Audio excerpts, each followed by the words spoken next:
All right, we have Anna here today from Manitoba, one of the strong women out there. She's going to be competing at Western Canada's Strongest Woman coming up here in a couple of weeks, August 23rd in Okotoks.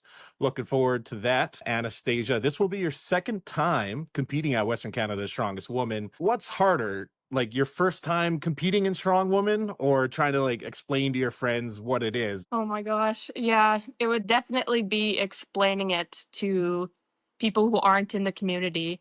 Like, I have friends who are powerlifters who have no idea what strongman is until I describe it as, picking up stones, pushing cars, and the log, They're like, oh, I saw that at 2 a.m. on TV, Like, Yeah, there's not a ton of exposure for strongman. All you see is like the older shows from back in the day on TSN on Christmas Day, and like you said, 2 in the morning. So, especially coming from a Olympic lifting background such as yourself, that is very, very technical. Lots of judging, and you got to be very precise with your movements. To strong woman, where you're just trying to move a fridge across a platform any way you can.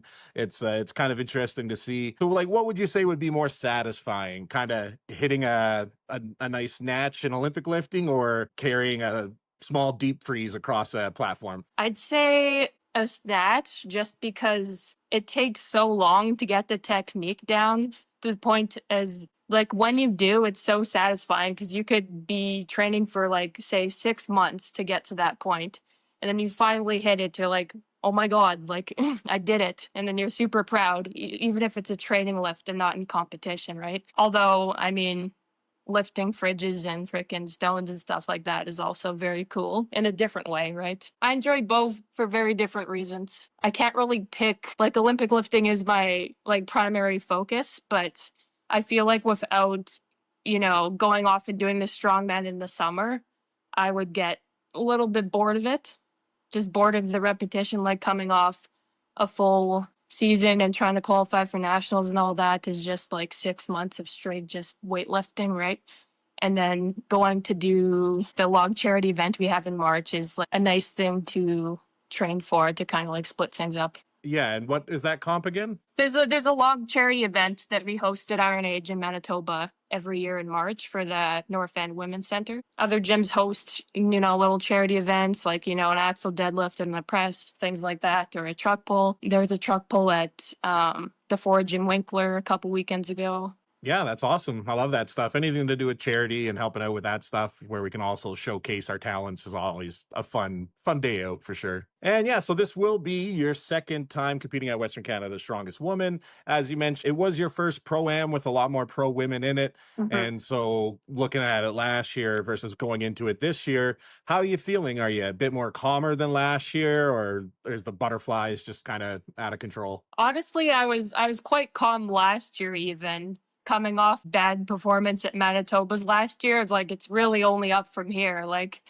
I was just going into it, I didn't know many of the other athletes except for, the top pros. So I didn't really expect much from myself. I was just going into it with the mindset of like, I'm just going to come here and do whatever I'm going to do, and well, see where I end up, right? And this year I just hope to improve on my placing from last year, or just improve like technically saying like stones or overhead, or like events that I have something to compare to, ones I've done before. Whereas like a keg press or a block, this would be my first competition doing a keg or a block, so that'll be interesting. Yeah, speaking of events coming up here type thing, talking about the block being the first one, would you say you're least excited for that one, or which one would be your least versus your most looking forward to? I'm most looking forward to the duck walk, actually. What? Said no one ever. Please continue. I like duck walk. I like that it's more of a grip event and not for like say a max weight. Like that will be interesting. I did one grip sport competition and I quite enjoyed that. So having a duck walk with a grip implement, sounds like it might be fun. Not fun at all. Like I'm sure most people are not looking forward to that event, but Yeah, I got the inside scoop on that one. I kind of know what it's all going to be about. I don't think they announced it yet, correct? no. Okay, I won't let it slip here then.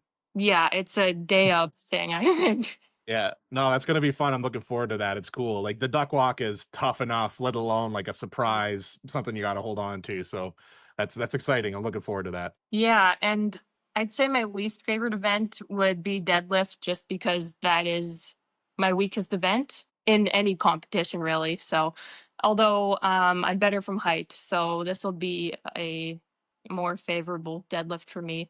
And I've hit the opening comp weight, so I know I won't zero this year, which is good. But yeah, every other event I'm looking forward to. They're all fun events.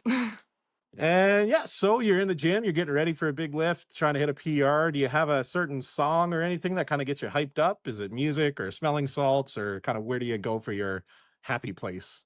Oh my gosh. I don't have music, but I do have something I do in between lifts that people find quite amusing. So I basically stand there and dance like a toddler, essentially just like this, like the happy dance. But that's more like a I did a lift and I'm happy. That's not like I don't do that on a platform or anything or before a lift. No, I don't do smelling salts. I don't do energy drinks or any of that. I just freaking yeah. I have It's a problem. No, you don't have a favorite go-to song if you're gonna go for a big PR or anything? honestly no. I'm too in my head and like in Olympic lifting, my vision kind of blurs before I go for a lift, so I don't see the crowd in front of me. Like that just Right. happens automatically now. I'm just so in the zone that I probably can't hear the music if I'm lifting. You know? That's a fun place to be. Like before Yeah. a lift, like when you're just in it and everything, you got tunnel vision, your adrenaline's pumping, you know what you got to do, and you're just like autopilot. That's a cool feeling. Yeah, because I feel like if I'm either in that zone or I'm anxious for no reason. So I'm better off being in that zone. And like I've tried pre-workout energy drinks, it just makes me more like jittery and anxious. It doesn't help with my focus at all. So I just, you know, just go into it with a little bit of caffeine. Like all I really drink is black coffee. I don't do anything fancy, but It's just strict discipline and determination. That's good. I don't have either of those things, but I got lots of these. So yeah. Dabbling in Strongwoman now. Are you still competing in Olympic lifting as well, or? yes, but not at the moment. So like the qualifying period starts, I think, end of September and ends in March, and then nationals is in May. So if you go to nationals in May and you don't make Team Canada, then your season is pretty much over. Like the summer is kind of the off season for weightlifting.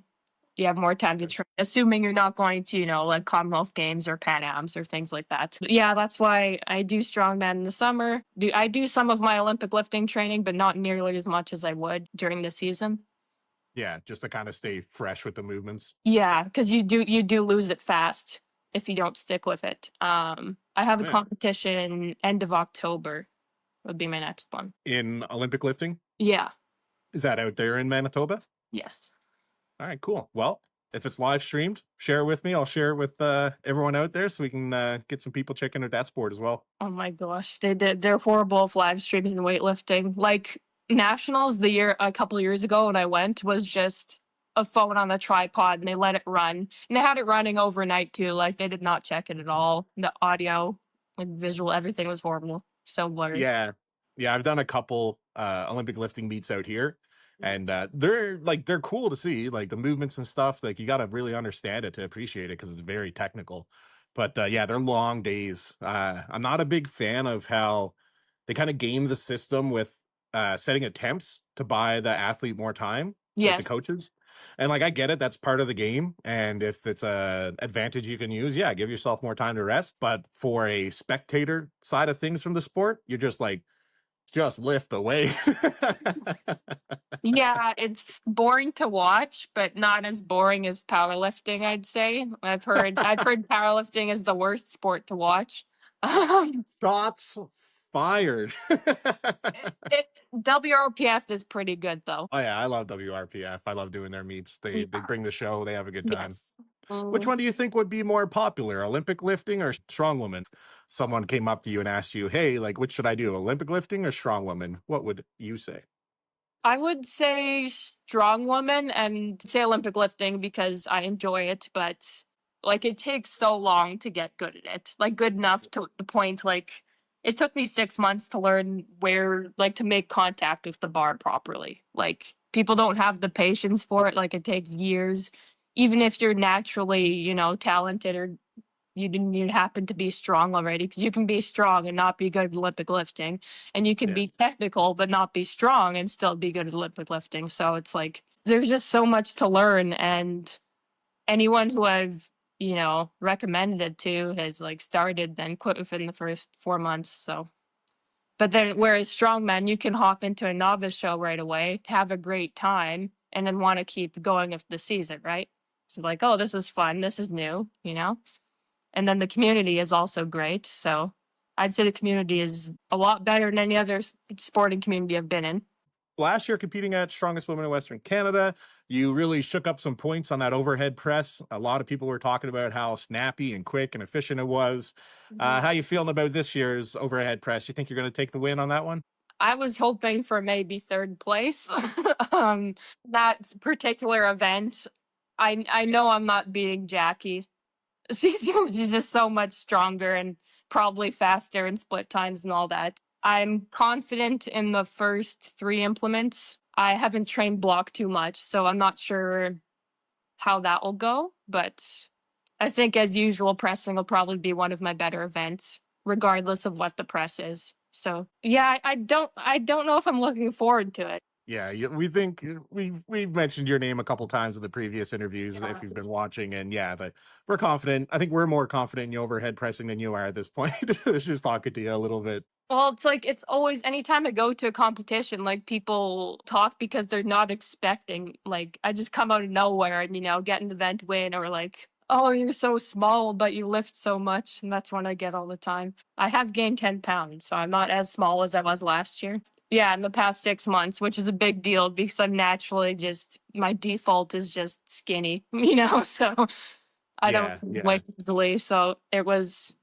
it's quite difficult, but definitely has been paying off. Yeah, absolutely. With strong women and strong men in general, most events, the heavier you are, you'll have a bit of an advantage. But Yeah. also, the heavier you are, you tend to be a bit slower as well.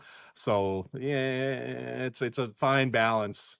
Or with loading events, right? I've gotten to the point where I can do the axle weight for this competition without a belt clean, like just straight to the rack. So Nice. How heavy is that for this show? it's 175. Yeah, good for you. Been putting lots of work in on that. I've been putting the least amount of work on that just because it's like the easiest press out of all of those for me. It's the closest to an Olympic lift. So I just kind of have that in my back pocket ready to go, like axle clean and press, anything barbell, right? So yeah, I'm not too worried about that one. Stones, also a good event for me. Yeah, the last time I did a stone over bar event like this was 2 years ago at Manitoba's. And I won that. So Yeah, I was talking to Erin there. She mentioned that you guys trained a little bit on some natural stones there not too long ago. yeah, we met up at the gym and did a training session together. And then I also trained with Jocelyn a couple days ago at her home gym. Yeah, no, that's cool. Yeah, looking forward to seeing her out there as well. It's going to be a fun day. Yeah, it's going to be nice having three of us, compete together again. That doesn't happen very often. So Yeah. Karen's usually competes in U82, Jocelyn's in Masters, and then I mean U82 are open. So it's not very. That's like the one competition where it's everyone versus everyone. So Speaking of podiums and such like that, I was going to ask for a prediction from you for what do you see for the top three again this year at Western Canada's Strongest Woman? I was listening to Jocelyn O'Brien's interview with you, and I'd say her podium prediction is almost exactly what I would predict as well. So the same top three from last year, but I also have some confidence that I could get fourth place or maybe podium if I have a good day. A couple places up would be my goal for this year. Yep. In Yeah. my opinion, with strong man, strong woman, you should never count yourself out of a podium Mhm. because even let's say you didn't have a good prep or something's not working right, you got a bit of a tweak somewhere, you don't know what's going to happen on that day. Like whoever you think might be the head honcho could walk out on that first implement and roll their ankle, and then there goes their day. Right. So it's like you always got to come into it with just this could go my way, and you're just going to give it your best and see where you shake out at. Yeah, and with three of the events being pretty unpredictable, whereas like this press is like odd implements, you never know. Like someone might fumble on that, right? Or they're, oh, you lose balance of the stone and your split time slower. And then say like bag throw, well, you can have a perfect run and someone could have a faster perfect run, or someone misses a bag who's usually, the top person at bag throw, and then you beat them. Same with the duck walk. Like the duck walk's going to be, who knows, right? When that one, like, I don't think anyone has any idea until the day of. Like, deadlifting stones is more predictable, but everything else could be anyone's. Yeah, especially with it being an outdoor show as well. What if it could be windy and blow some sand in someone's face, or it could be raining and things are going to be damp, and it's just so many factors that anything could happen. So I like getting everyone's podium predictions just to see, and I agree with most people on them. But you never know. The who even saying for the top three might not even get top three. It just depends on the day. How do you like to do your last week before a show? Do you take a couple days off? Do you train right and towel? I like taking time off. My coaches have different opinions, so I do whatever coach tells me. We do like a small deload. We do the events, but lighter, and then I usually keep like bag throw or something like less physically taxing at comp weight. But yeah, so we'll be traveling Friday morning, so I'll have Friday off. So at least Thursday, Friday I'll have off. So Wednesday will be your last training day, and that'll be just a full event day, just kind of like half weights type thing. Probably maybe like 2 events. Yeah. Yeah, just get the movements fresh in your head and so on. Any rituals night before, special meals or certain bedtimes, anything you like to do? I like to keep the same bedtime that I've had the entire week. I don't try to go to bed early to get more sleep because that just throws everything off. It's like whatever I fall asleep the night before, unless I'm super anxious and can't sleep, but there's that too. I used to stick to a very like strict like day before competition ritual when I was younger, like when I was running track and everything else I was doing, but not so much anymore. I just try to act like it's any other day and I'm just going to a competition because I tend to perform better when I have that mindset. Because, like, the mock meets in weightlifting, those are my best performances where we just have a mock meet at the gym. You just show up, lift like you're training. And then I've PR'd my total every single time I've gone into a day like that. So I try to treat competitions like that now. For me, mentally, to be like calm and go into it like it's any other day and not a big deal. Like that's how I went into Manitoba's, and that worked well for me. I wasn't really nervous at all. I was just, I was like anxious to get going. The nerves go away after the first event, and then you're fine. Yeah. So You're still an amateur, right? You didn't get a pro Strongwoman card? no, I Okay. didn't, and I did not try last year. I No, could that's have. fair. No, I didn't want the potential responsibility of needing to commit to strongman if weightlifting ends up going well. Yeah. I'd feel kind of guilty to have that expectation and responsibility to like show up to all of the events, because if I had a pro card, I'd be the only pro in Manitoba. So Yeah. if we were to host pro-ams, I'd have to be at any or all of them. Hopefully one day I'm on Team Canada for weightlifting and that's my full-time thing, like that's next stepping stone. It's like my first one was getting to nationals and podiuming at nationals, and then my next one is getting that qualifying total. So That's awesome. What's the number on that total? 208, I believe, kilos.